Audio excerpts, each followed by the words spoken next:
Bismillahirrahmanirrahim. Assalamualaikum warahmatullahi wabarakatuh. Bismillahirrahmanirrahim. Alhamdulillahilladzi faddala bani Adam bil ilmi wal amali ala jamil alam. Wassalatu wassalamu ala Muhammadin Sayyidil Arabi wal Ajam wa ala alihi wa sahbihi ulumul hikam amma ba'du. Bapak-bapak, ibu-ibu yang dirahmati Allah, hamdan wa syukran, mari kita panjatkan kehadirat Allah Subhanahu wa taala yang telah melimpahkan nikmatnya kepada kita sehingga hari ini kita bisa hadir di majelis ilmu. Semoga apa yang kita laksanakan hari ini akan mempermudah jalan kita menuju surganya Allah Subhanahu wa taala. Amin ya rabbal alamin. Salat wa salam semoga tetap tercurahkan kepada junjungan Nabi kita Muhammad sallallahu alaihi wasallam. Hadirin yang dimuliakan Allah, pada pertemuan 2 minggu yang lalu kita sudah bahas tentang fitnah akhir zaman, yaitu fitnah tentang harta, ya, tentang harta. Pada saat itu kita sampaikan tentang kisah Qarun. Kenapa Qarun itu ditenggelamkan oleh Allah? Ada beberapa sebab, diantaranya yang pertama karena Qarun itu berkhianat kepada bangsanya dalam rangka untuk mencari harta. Yang pertama, ya, berkhianat. Karena berkhianat, Qarun itu bangsanya Nabi Musa, tapi kemudian berpihak kepada Fir'aun. Terus yang kedua, Qarun ini merasa bahwa kepemilikan harta yang melimpah itu berkat dirinya, kemampuan dirinya. Dia tidak melibatkan sama sekali peran Allah Subhanahu wa taala. Yang berikutnya, yang salah berikutnya, Qarun ini kemudian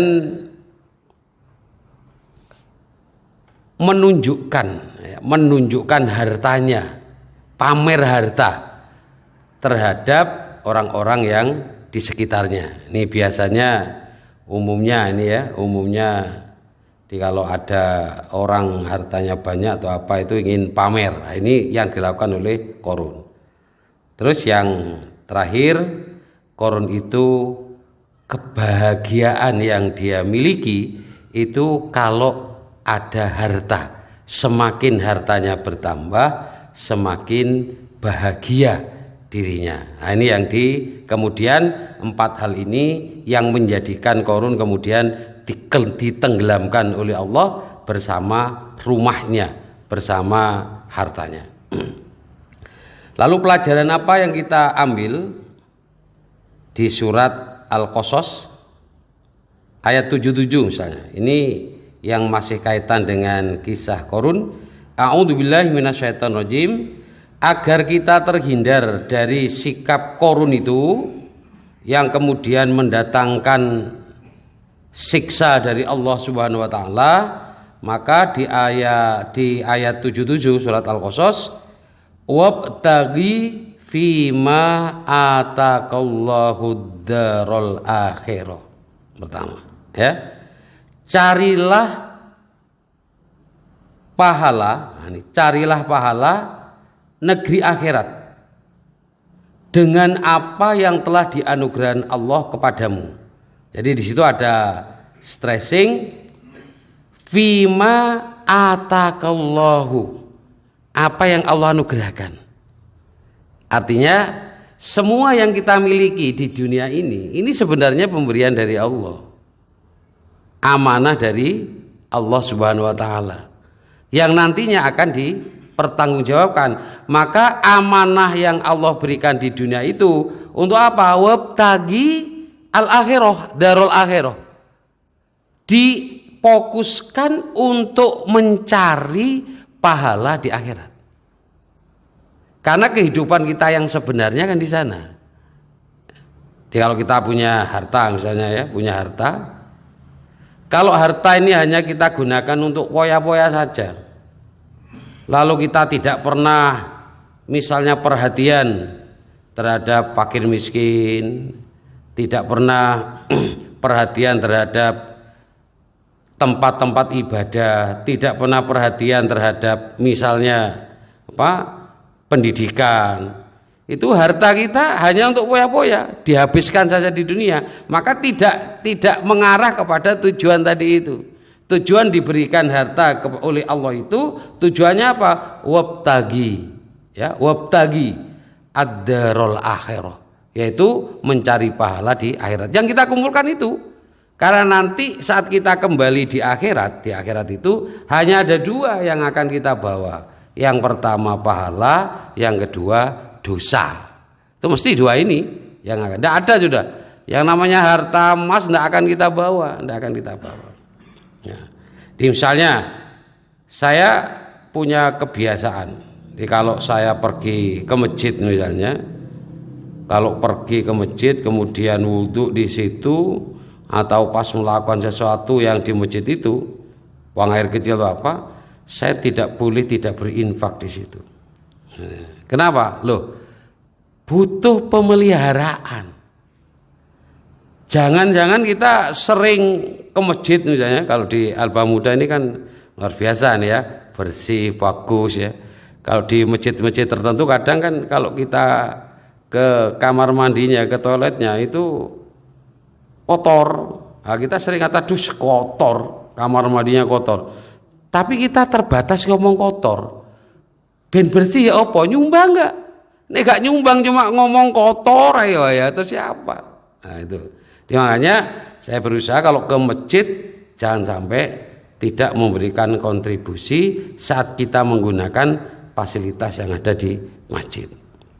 Ini contoh penggunaan harta kita untuk mencari pahala untuk kampung akhirat. Jadi ini selama kita bisa menggunakan apa yang Allah berikan kepada kita untuk pahala akhirat, saya yakin 4 hal yang membuat korun itu dihukum oleh Allah, disiksa oleh Allah, tidak akan kita terima. Karena fokus kita nanti adalah untuk akhirat. Wala tansa nasibaka minad dunya, tapi ini dikatakan oleh Allah, tetapi janganlah kamu lupakan bagianmu di dunia. Nah, kita juga punya bagian di dunia yang bisa dinikmati. Ya nek pengen sate ya tuku. Ya karena apa? Ben sehat. Kalau pengen gulai juga beli. Biar apa? Biar sehat. Kalau sehat ibadahnya makin bagus. Ya. Kalau ingin olahraga misalnya beli sepatu, misalnya beli training, tidak apa-apa untuk olahraga. Tapi setelah sehat jangan lupa pergi ke masjid. Ada orang kan tiap pagi olahraga, tapi neneng masjid gak pernah datang. Itu sing gopo sehat itu kan. Tujuannya sehat saja. Ya, subuh itu hanya untuk subuh ya guys, waktunya olahraga. Jadi olahraga ada subuh itu. Tapi kemudian tidak berangkat ke masjid, cuma olahraga tok. Nah, terus buat apa? Ya. Ada lagi sudah haji lagi, sudah umroh misalnya. Padahal, nah ini ya, padahal oleh-oleh umroh atau oleh-oleh haji itu yang bisa diterapkan ibadahnya di Indonesia setelah pulang kampung itu sholat jamaahnya. Pak dilihat sudah. Mau tawaf di mana? Di Al-Mahmudah, diantemi wong tawaf begini. Sesat. Tidak bisa, tawafnya hanya di sana. Sa'i hanya ada di Masjidil Haram. Ya. Kemudian mikotnya sudah ditentukan di sana. Tapi yang bisa kita bawa sehari-harinya itu apa waktu di sana? Kita jaga sholat saja kalau di sana itu. Ya, nunggu haji, waktu haji itu nunggu sholat itu. Waktu sholat berangkat sampai ada kalau tempatnya jauh ada bis yang bawa bis sholawat. Sholat 5 waktu. Tapi pulang di Indonesia gak jamaah meneh lah, gak keliru dah.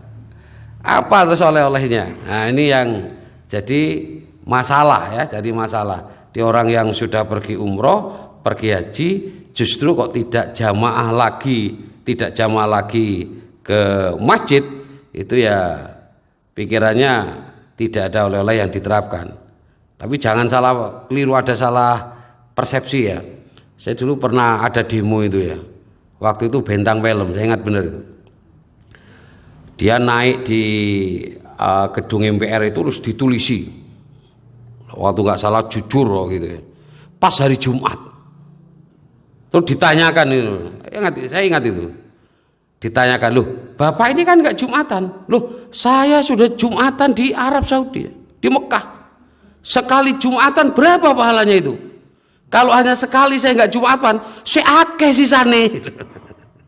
Ini kan cara pemahaman yang tidak benar, ada kok sampai di setting. Ya Allah, iki wong goblok kok teman-teman ya. Pemahaman agama yang keliru. Jadi karena sudah, oh kalau sholat di Masjidil Haram pahalanya sekian, dianggap pamane gak sholat, gak apa-apa, wis susuk, wis akeh yang diperoleh di sana. Nah, ini. Jadi wala tansa nasibaka minad dunya, tetap harus. Kemudian wa ahsin kama ahsanallahu ilaika, ada stressingnya di situ. Saat kita menggunakan karunia Allah di dunia itu, jangan lupa wa ahsin, berbuat baiklah kama ahsanallahu ilaika, sebagaimana Allah sudah berbuat kepada kalian. Jadi ada misi. Saat Allah anugerahi sesuatu kepada kita, kita dikasih misi oleh Allah untuk melakukan kebaikan, karena Allah sudah memberikan kebaikan kepada kita. Nek duwe, kalau punya harta jangan hanya dipamerkan, ditunjukkan orang lain, tapi Pak amma binikmati rabbika bahadis, diceritakan, duduk diceritakan tapi dikasihkan, ya, diberikan. Ojo tok mari mangan sate ngomong, aku mari mangan sate enak. Tonggone diceritani tok. Apa? Pak amma binikmati rabbi bahadis. Suruh ceritakan gitu. Wala tabgil fasada fil ard, dan janganlah kamu berbuat kerusakan di bumi. Innallaha la yuhibbul mufsidin. Jadi pesan dari Allah di surat Al-Qasas 77 yang berkaitan dengan kisah Qarun itu, saat kita menggunakan potensi yang Allah berikan kepada kita untuk mencari pahala yang akan kita bawa ke akhirat, itu langkah yang sudah benar. Saat seperti itu kita tidak akan kena apa yang dilakukan oleh Qarun, ya. Kemudian pesan berikutnya di surat Al-Qasas ayat 82. Wa asbahal ladina tamannau makanahu bil amsi yaqulun, dan orang-orang yang kemarin mencita-citakan kedudukan Qarun itu berkata. Nah, dulu saat Qarun lewat mesti kan ada dua orang kan? Ada terbelah, mesti ada dua golongan. Yang pertama mesti pengen, seandainya ya koyok Qarun punya harta yang banyak, betapa bahagianya, duwe mobil api misalnya, ya, enak mau kemana-mana, mau ke masjid enak misalnya, ada kepikiran gitu, ya. Tapi ada juga yang orang bahwa harta itu semakin banyak akan meminta pertanggungjawaban juga makin banyak. Nah, orang yang mengandekan pengen seperti Qarun, yang sebenarnya Qarun itu justru melakukan kesalahan kepada Allah, dia kemudian mengatakan wa ka'annallah, aduhai benarlah kiranya Allah yabsutur rizqa liman yasha min ibadihi wa yaqdir. Nah, ini. Jadi Allah itulah yang melapangkan rezeki atau membatasi rezeki seseorang. Bagian kita itu sudah ada. Ada orang yang memang dilapangkan rezekinya, ada orang yang memang pas-pasan rezekinya, ada orang yang memang oleh Allah rezekinya itu kurang, untuk makan aja kurang. Dan itu hak penuh Allah, ya, hak penuh Allah. Tujuannya kembali lagi, ya, saya pernah sampaikan dalam khutbah di situ, adalah untuk ujian. Hidup itu semua adalah ujian. Jadi yang dilapangkan mesti sudah. Saya sampai guyon kadang, kalau orang sudah waktunya dikasih rezeki oleh Allah, itu guyu untuk duit, tertawa dapat uang, ya. Saya punya teman itu, Pak, ya. Dulu saya ngelesi, saya ngajar di SD gitu, ya. Sama-sama privat, kalau sudah ngajar privat gitu. Teman saya itu pas privat nemu wong saya enak loh, ini segini, iso ditukokno sepeda motor dulu, wis dibayari ditukokno sepeda motor. Saya nggak pulang-pulang, tuku sepeda motor nggak cukup berapa sih? Itu kan apa? Allah sudah yang melapangkan itu Allah. Kalau sudah rezekinya nggak akan kemana. Contoh ya, saya ngasih contoh. Jadi kalau ada kebiasaan Pak, ya, ada peristiwa. Kalau kita hanya pandang begitu saja, maka peristiwa itu kita anggap biasa. Saya waktu safar ke Surabaya, waktu itu Ramadan, ya, Ramadan, sama keluarga, ada 5 orang sama sopir. Nah, biasanya waktu itu pas begitu masuk di Probolinggo, turun dari tol itu pas maghrib Pak. Jadi saya masuk di masjid kanan jalan itu yang biasanya untuk tempat singgah itu apa Ar-Rahmah nggak salah ya, mampir di sana sudah. Begitu nyampe sana, kemudian ya dikasih buka puasa itu kasih. Nah 2 orang anggota saya pas kebetulan tidak puasa, lagi berhalangan, anak saya sama istri. Tapi itu udah dikasih juga itu sama orang-orang panitianya, dikasih gitu ya, makan sama apa minumnya juga botol lebih besar dari ini ya, saya kasihkan. Nah begitu selesai ya dimakan oleh anak saya yang 2 ini. Karena apa? Karena memang dia pas nggak puasa. Terus pulang, saya udah pulang.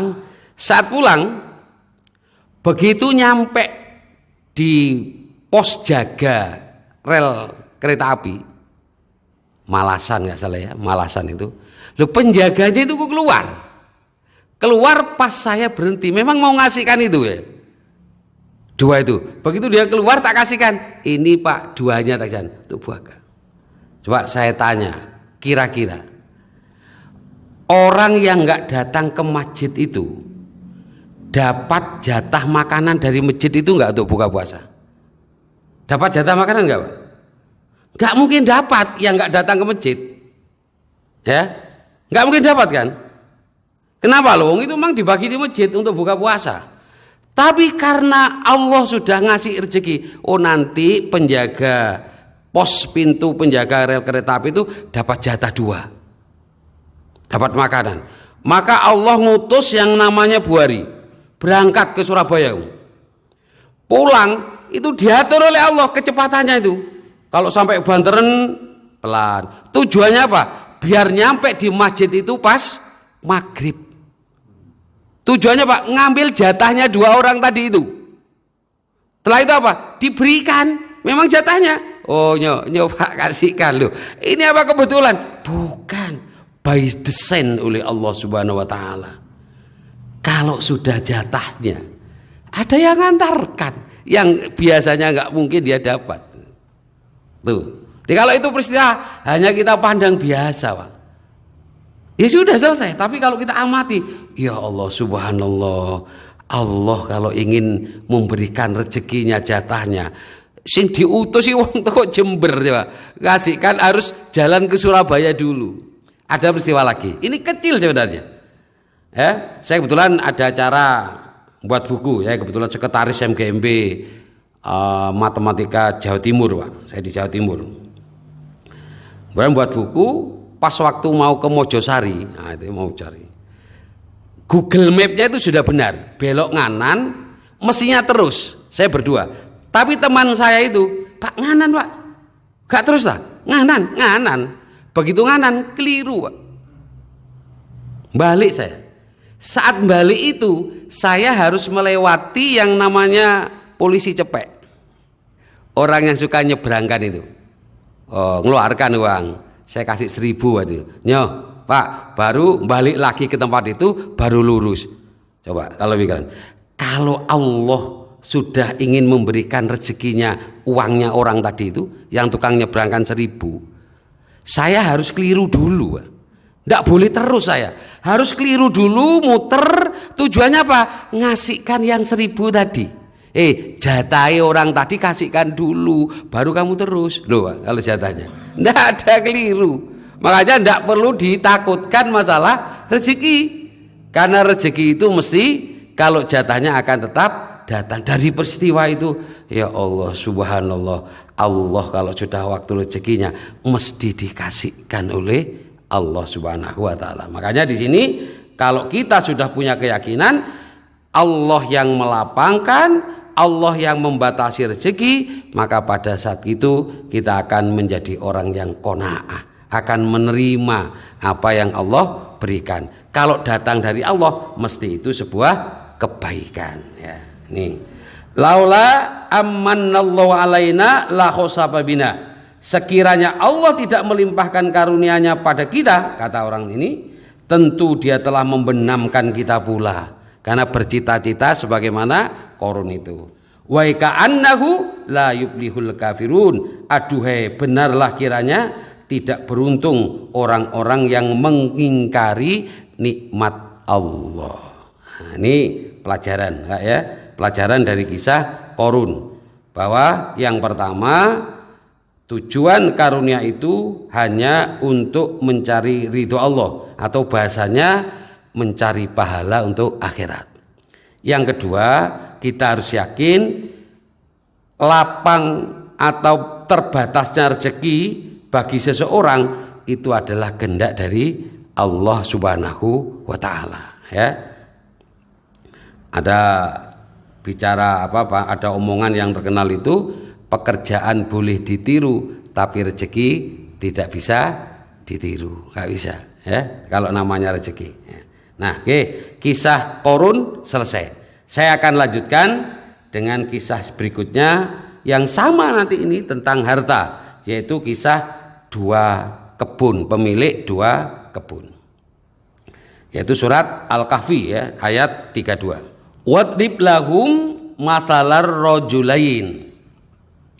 Dan berikanlah Muhammad kepada mereka, wadrib lahum, doroba. Doroba itu memukul ya, artinya memukul.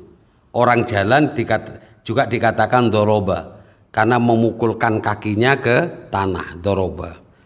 Pemisalan, perumpamaan itu juga dikatakan idrib dari kata doroba. Tujuannya apa? Untuk memukul kesadaran orang kita manusia. Begitu dikasih perumpamaan, kita terpukul, merasa terpukul, kemudian jalan kita yang tidak benar menjadi benar. Makanya dikatakan wadrib ya, wadrib. Maka berikanlah Muhammad kepada mereka masalan, perumpamaan dua orang laki-laki, rajulain. Jadi kalau ditafsir nanti ada yang mengatakan dua orang dari Bani Israel, yang satunya beriman, satunya kafir. Ada yang menyatakan orang Mekah sendiri dari Bani Magdum ya. Tapi ini konteks ini tidak perlu kita berdebat. Kenapa? Karena memang Al-Quran tidak ceritakan. Kalau Al-Quran tidak ceritakan, sebenarnya tidak dibutuhkan siapanya, tapi yang ingin disampaikan pesannya oleh Al-Quran itu ya. Dia ada dua orang. Dua orang ini dua orang laki-laki ini satunya kafir, satunya beriman. Ja'alna li ahadihima jannataini min a'naf. Salah satu dari orang itu yang kafir, malah yang kafir itu. Jannataini, oleh Allah diberi dua kebun. Dua kebun apa? A'naf. Dua kebun anggur. Dia ada dua bidang ya, ada dua bidang kebun. Misalnya ini kebun, ini kebun. Nah, dua ini. Ini anggur, dua kebun anggur. Kemudian wahafabnahuma binakhlin. Wahafabna, dikelilingi. Nah, ini kebun ini. Nanti ini bisa inspirasi bagi yang pertanian nanti. Ini kenapa Allah sampaikan ini sebenarnya kan ini ada inspirasinya di situ. Ini kebun anggur. Terus pinggir-pinggirnya ini, kata Allah, wahafabnahuma binakhlin, ditanduri kurma ini pinggir-pinggirnya. Jadi terlindungi. Kalau orang di Jawa biasanya ditanamnya apa? Pohon kelapa ya, pohon kelapa atau apa yang berbuah. Ini ditanami oleh kurma. Ada anggur ya, anggur ada kurmanya. Wa ja'alna bainahuma zar'a. Terus di antara dua kebun ini, dua kebun ini masih ada ladang namanya. Zar'a. Zar'a ini digunakan untuk tanaman-tanaman yang makanan pokok. Misalnya ya katanya di itu ladang ininya. Jadi ada anggur, kurma, terus di sini si ono ladangi di antara dua kebun itu.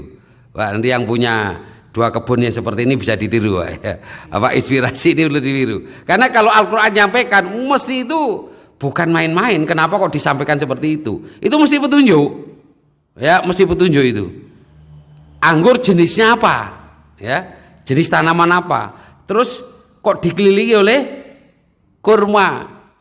Terus di antara anggur itu ada ladang yang subur. Loh, ini kan penting ini untuk dipikirkan.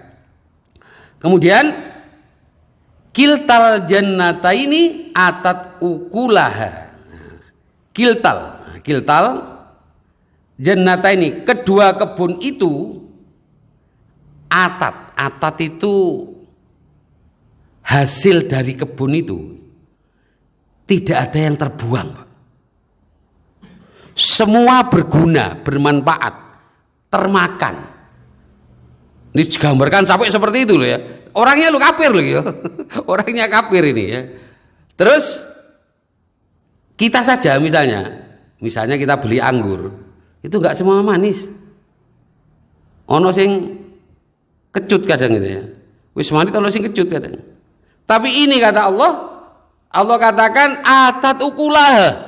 Semua hasil kebun itu termakan semua. Tidak ada yang tidak termakan. Walam tadlim minhu syai'an. Sampai dikatakan kebun itu tidak menganiaya pemiliknya. Loh, ya kan? Sampai Allah mengatakan tidak menganiaya. Maksudnya begini. Di orang tanam, misalnya ada yang petani tanam padi misalnya, 1 hektar misalnya. Orang itu kan punya keyakinan, oh ini hasilnya mesti 3 ton ini kali panen, 3 ton ini. Nah, kebun ini sesuai dengan dugaan orangnya tadi itu. Begitu dia punya nanam, hasilnya 3 ton, hasilnya memang 3 ton. Seandainya hasilnya kebun itu di bawah 3 ton, orang penanam kan akan kecewa itu. Duh, kok gak bisa 3 ton? Mestinya 3 ton, kok 2 ton? Itu namanya mendolimi. Kebun tadi tanam itu mendolimi orangnya. Ini tidak. Di orang yang nanam itu untuk sekian ini 3 ton, dapatnya juga 3 ton dan semua kondisinya baik-baik, sampai digambarkan oleh Allah seperti itu. Walam tadlim minhu syai'an, sedikit pun tidak menyakiti pemiliknya kebun itu. Ya, yang pertama atat ukulaha, termanfaatkan semua anggurnya tadi, kemudian sesuai dengan harapan dari penanamnya. Wa fajjarna khilalahu manaharo, dan disampaikan oleh Allah, dan kami alirkan sungai di celah-celah kedua kebun itu. Dia ada di celah-celah 2 kebun itu, di ladang itu ada aliran sungainya. Ini juga inspirasi itu. Kenapa? Untuk mengairi tadi itu ya, enggak susah. Kalau orang-orang desa itu biasanya buat sumuran ya. Buat sumuran biar apa? Untuk mengaliri. Ya, kalau sudah waktu nggak ada hujan, sama dengan di perumahan saya, Pak, di perumahan villa itu sebelum ada PDAM itu, kalau sudah kemarau susah, nggak ada air. Ya, kalau nggak punya uang bisa hutang. Kalau nggak ada air susah, Pak. Nggak ada air, susah perumahan nggak ada air, Pak. Tapi kemudian apa pada saat itu yang dilakukan? Kita sewa diesel, lalu ngambil air dari Sungai Bedadung. Kebetulan perumahan saya dekat Bedadung, dialirkan di got-got itu, Pak. Di jalan-jalan diairi itu ya, dialirkan, mari ngono mlebu kabeh ning sumur, Pak. Alhamdulillah swadus itu. Jadi caranya mengaliri tanah itu kemudian masuk ke sumur lah. Jadi ini ada celah, di antara celah kebun itu ada sungainya untuk mengalir itu. Jadi betul-betul dibuat kebun ini kebun yang sudah luar biasa, ya, menghasilkan sesuai harapan dari orang ini, dari orangnya. Kemudian dialognya. Nah, orang kalau sudah punya harta, sudah berhasil banyak itu, wa kana lahu thamar. Ayat 34, Pak. Wa kana lahu thamar. Sumur atau sumur, dan dia mempunyai kekayaan besar. Jelas, Pak. Kalau hasilnya itu meningkat banyak, kemudian kalau dimakan sudah lebih-lebih, mesti uang ini akan disimpan kan? Hasil panennya akan disimpan. Bisa kalau orang desa itu kan dijual di tukokno mas-masan kan itu ya. Ini juga sama, sampai hartanya banyak. Tidak hanya hasil kebun, karena hasil kebunnya selalu luar biasa hasilnya, baik. Jelas kalau dimakan mesti lebih. Maka kemudian orang ini wa kana lahu samar, tidak hanya 2 kebunnya tadi, dia juga punya harta kekayaan yang banyak. Faqala li sahibihi wa huwa yuhawiruhu. Nah, lalu dia berkata kepada sohibnya, temannya yang beriman itu, Pak. Temannya beriman itu kebetulan tidak punya kekayaan sebagaimana yang kafir ini. Wa huwa yuhawir, hiwar itu omong-omongan. Kalau bapak-bapak misalnya nunggu selesai sholat atau apa terus bicara-bicara, itu namanya hiwar. Maka di MAN 1 itu ada pelajaran hiwar, percakapan bahasa Arab, namanya hiwar. Kalau bahasa Inggris kan compositionnya, ini ngomong-ngomong. Nah, ini hiwar, yuhawiruhu, omong-omongan. Berdua tadi omong-omongan, kemudian nah ini sudah penyakitnya datang bagi orang yang kaya itu. Dia ngomong apa? Ana aktsaru minka mala. Dunyaku luwih akeh mbek dunyamu. Masukkan pateng berangkat yang masjid gak leren-leren, akeh aku sih. Kekayaan masih banyak saya. Nah ini Pak, muncul sudah, sombong sudah. Sama kayak apa? Kayak iblis ya. Iblis itu saat disuruh sujud kepada Nabi Adam, apa katanya nggak mau sujud? Ana khairum minhu, saya lebih baik dari Adam. Khalaqtani min nar, aku diciptakan dari api, wa khalaqtahu min tin, dia diciptakan dari tanah. Persis ini, Pak. Persis sudah. Dia ngomong kemudian ana aktsaru minka mala, aku lebih banyak hartanya daripada kamu. Kamu itu masuk sudah ibadah, gak karo-karoan waca Quran kaya apa. Sakian tekku jan. Gak rugi dah kamu itu. Dia sudah mulai nyombongkan. Nah, ini bahayanya orang yang punya harta itu tadi. Sudah menilai orang lain bukan dari sisi ketakwaannya sudah, tapi dinilai dari banyak-banyakan harta. Karena dia merasa terhormatnya dia karena banyak harta itu. Maka orang dia walaupun dia orang beriman, karena dia nggak punya harta, maka dikatakan si anu anakku si an. Ya, ini bisa lihat nanti. Orang-orang ini yang sudah melihat harta, memandang harta itu menjadi strata penilaian seseorang lebih baik, nyambut tamu beda, Pak. Jadi kalau datang Pak Camat misalnya, wah luar biasa itu, disiapno kopi, susu misalnya. Kalau ada datang lagi sing biasa cukup banyu. Ono meneh sing gak duwe, misalnya dulur gak duwe, wis lungguh-lungguh dhewe, golek-golek dhewe kudu wis. Jadi menyambut tamu itu beda. Cara menyambut tamu. Hari kalau sudah seperti ini, dia sudah lain gitu. Dia sudah membandingkan dengan kedudukan, dengan hartanya. Kemudian wa azzu nafaro, dan aku lebih kuat, lebih banyak atau lebih kuat nafar. Nafaro itu apa? Dia bangkit dengan cepat untuk menuju sesuatu. Makanya dikatakan keluarga. Yang bisa seperti itu kan keluarga, Pak. Misalnya ada anaknya yang sakit, kira-kira yang langsung bangkit untuk membawa itu siapa? Yuk keluarganya. Nah itu makanya nafaro itu dia mengatakan wa azzu nafaro, bahwa keluargaku lebih banyak, lebih kuat. Ya jelas lebih banyak. Wong dia punya harta banyak, punya 2 kebun yang banyak juga, misalnya ya 2 kebun tadi itu tentunya yang membantu dia untuk kebun juga banyak orang, ya. Nah, ini. Dan kecenderungan orang itu kalau kaya banyak yang datang, banyak yang datangan itu ya. Kata Romai Rama itu, teman itu banyak di meja makan daripada di penjara. Ini penjara gak ono toncone yang mau datang. Tapi kalau di meja makan, wake sing teko. Selanjutnya di ayat 35, wa dakhala jannatahu, dan dia memasuki kebunnya dengan mengajak temannya tadi, wa huwa dhalimul li nafsi. Dikatakan oleh Al-Qur'an dia menganiaya dirinya sendiri. Kenapa kok dikatakan dhalimul li nafsi?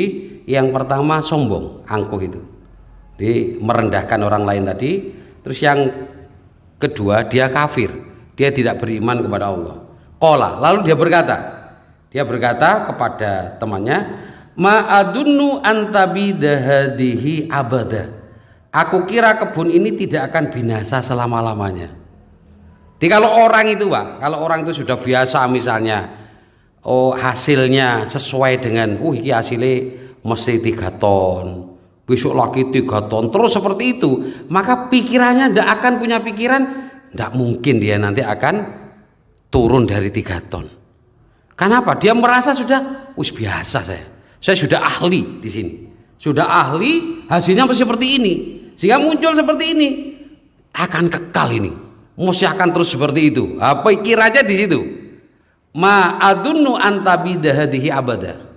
Padahal tidak ada yang namanya di dunia itu abadi, tidak ada. Saya sering contohkan itu ya, kalau dulu waktu SMP, saya itu suka beli buku itu di Jember Pak. Saya kebetulan dari Balung. Di Balung, sekolah saya di Balung. Kalau mau beli buku itu ke Jember. Dulu ada buku Toko Handayani. Ingat Pak ya? Nah, Toko Handayani. Itu paling saya sukai karena paling lengkap di situ. Tapi sekarang ada nggak Toko Handayani Pak? Nggak ada. Dan tidak adanya Toko Handaya itu setelah dibangun Pak. Setelah dibangun bagus, justru bangkrutnya di situ. Nggak ada yang abadi. Terus ada Primasari nggak salah di Jalan Trunojoyo. Itu dulu kan kecil itu. Saya dulu masih ada di sekitar sana. Kalau beli kan di sana. Saya tahunya dulu kelapa kopior itu di sana. Belinya di Primasari itu, dibelikan oleh teman gitu. Ini ono kelapa kopior gitu ya. Terus begitu dibangun mati. Dibangun. Termasuk yang saya alami Pak. Nah, saya alami ini ya. Saya dulu punya usaha di Bali Pak. Saya dulu buka warung Padang. Saya punya 3 warung itu. Ya kerjasama sama teman, saya biayai teman yang buka sana. Sampai 3 Pak. Begitu kena Covid, warung di sana itu makannya kan malam yang ramai. Nggak boleh buka malam. Wis gak ono sing tuku. Udah nggak ada yang beli, macet 200, oper kontrak semua, sudah selesai habis. Begitu Covidnya selesai juga uang yang habis sudah, nggak bisa untuk perpanjang lagi, jadi nggak punya lagi sudah warung di sana. Tidak ada yang abadi. Nah orang ini disusupi seperti itu. Ma'adunnu antabidahadihi abada. Wah, kebun saya ini tidak akan berkurang, terus akan menghasilkan seperti ini ya. Nah, terus yang kedua, wa ma'adunnu sa'ah qaimah. Di ayat 36, wa ma'adunnu sa'ata qaimah, dan aku kira hari kiamat itu tidak akan datang. Atau dia ngomong ya, digambarkan dalam bentuk bicara. Mungkin ada orang dia dalam hatinya percaya kiamat, tapi aktivitasnya tidak pernah menyiapkan diri untuk kiamat. Berarti dia podo ae Pak. Dia tidak, sama saja dia itu tidak percaya adanya hari akhir. Lha wong aktivitasnya setiap hari cuma apa? Karena banyak harta ya, makan-makan. Ndi sing gurung ditekani makan ning ndi yo? Di mana? Sekarang warung yang terkenal. Datangi. Acaranya situ. Tapi nggak pernah di mana majelis taklim yang anu ya, saya akan datang, enggak pernah. Tapi pokoknya makan-makan di mana didatangi. Nginep kalau tertentu liburan di hotel sing gurung tak anu mana ya datangi. Uangnya banyak memang. Nah, orang yang seperti ini sebenarnya dia aktivitasnya tidak yakin betul akan hari kiamat. Kenapa? Loh, dia setiap harinya tidak nyiapkan untuk kepentingan kiamat. Cuma dia tidak ngomong, kiamat gak datang. Tidak, gak ngomong. Tapi aktivitasnya tidak pernah menyiapkan diri untuk datangnya kiamat. Di saat ada orang sahabat yang tanya kepada Rasulullah, kapan kiamat datang? Apa kata Rasul? Apa yang kau siapkan untuk datangnya kiamat? Itu Pak. Jadi kalau kita sebenarnya hari-hari sekarang tidak pernah menyiapkan diri untuk datangnya kiamat, ya bodoh hai Pak sebenarnya. Kita merasa kiamat tidak datang itu. Karena kita nggak menyiapkan sama sekali.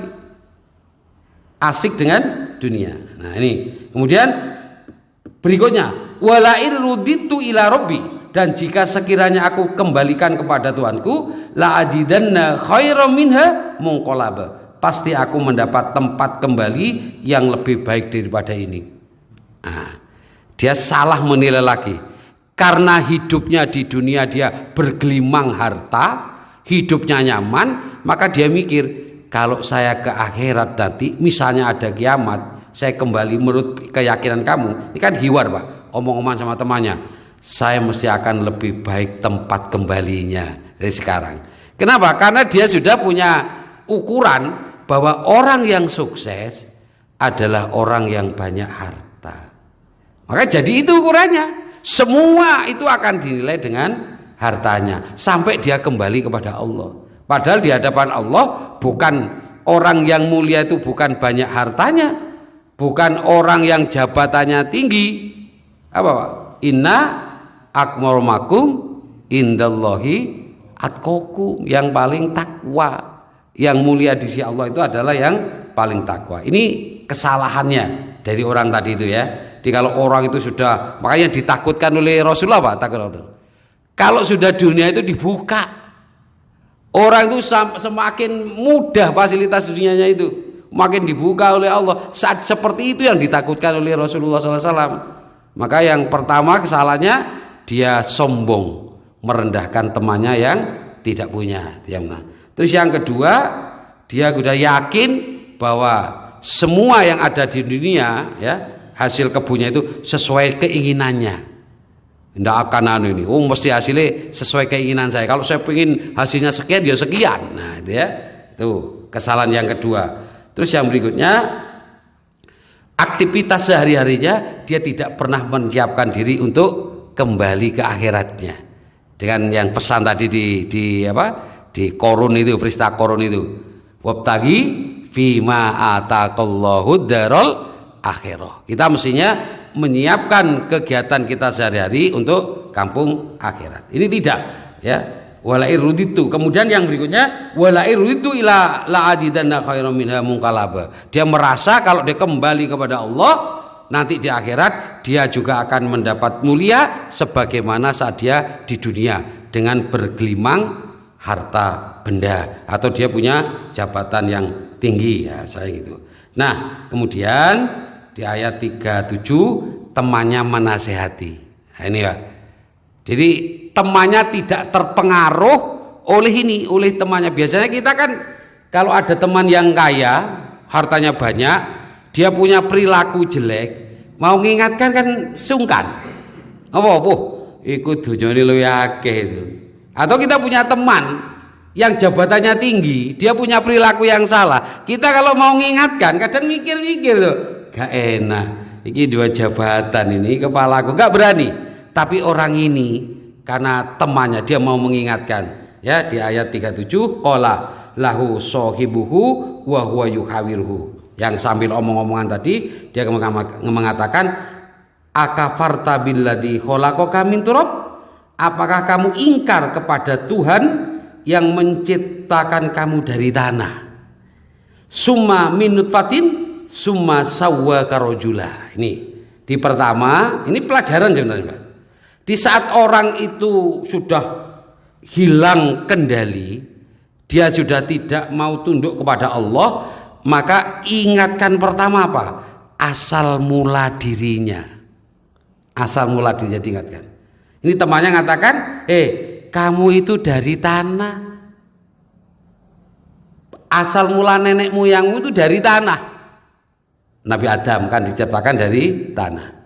Yang dikatakan itu, akafarta billati khalaqaka min turab. Summa, kata summa itu waktunya akan lama. Di antara ciptakan dari tanah dengan yang kelahiran kita. Summa min nutfah, sedangkan kita dari nutfah. Nutfah itu dari air mani, pertemuan ya, pertemuan antara sperma dengan sel telur. Siapa yang seneng Pak lihat air mani? Nggak ada. Maka diingatkan, lu kita yang ganteng-ganteng, yang gagah-gagah itu asalnya dari benda yang seperti itu. Diingatkan oleh Allah. Ya, oleh temannya ini, summa min nutfah summa sawwaka rajula. Dari nutfah. Saya ingat Agim itu. Agim itu mengatakan, apa yang mau dibanggakan dari manusia?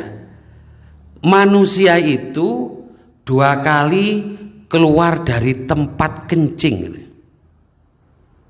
Yang pertama, keluar dari tempat kencing bapaknya, sperma itu. Keluar dari tempat kencingnya bapaknya. Yang kedua, dia waktu lahir ke dunia, dia juga keluar dari tempat kencing ibunya. Lalu mau dibanggakan apa? Uang tempat keluar kita ini dari 2 tempat kencing. Kata Agim, menarik juga, benar juga ya. Di bahan kita jadi seperti ini. Ini dia ada kita yang suka kalau mau suruh nyimpen, enggak ya disimpan. Asal dari kita. Makanya diingatkan seperti itu. Summa min nutfah.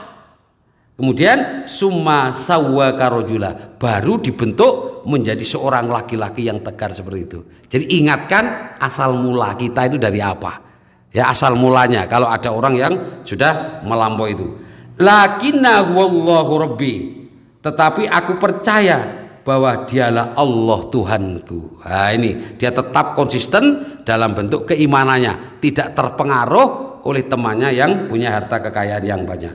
Wala usriku bi rabbi ahada, dan aku tidak mempersekutukan Tuhanku dengan sesuatu apapun.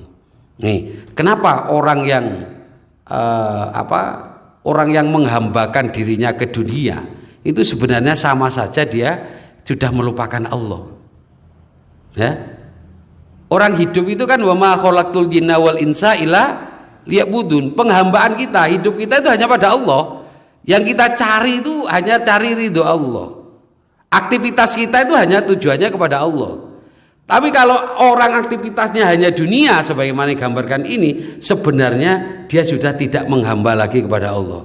Yang dihamba adalah harta. Wis pokoknya dunyo, tidak mikir. Ada WA menarik itu, ada WA itu ya. Saya sering sampaikan WA itu. Bekerja itu hakikatnya menunggu datangnya waktu sholat. Nah, jadi ada orang itu.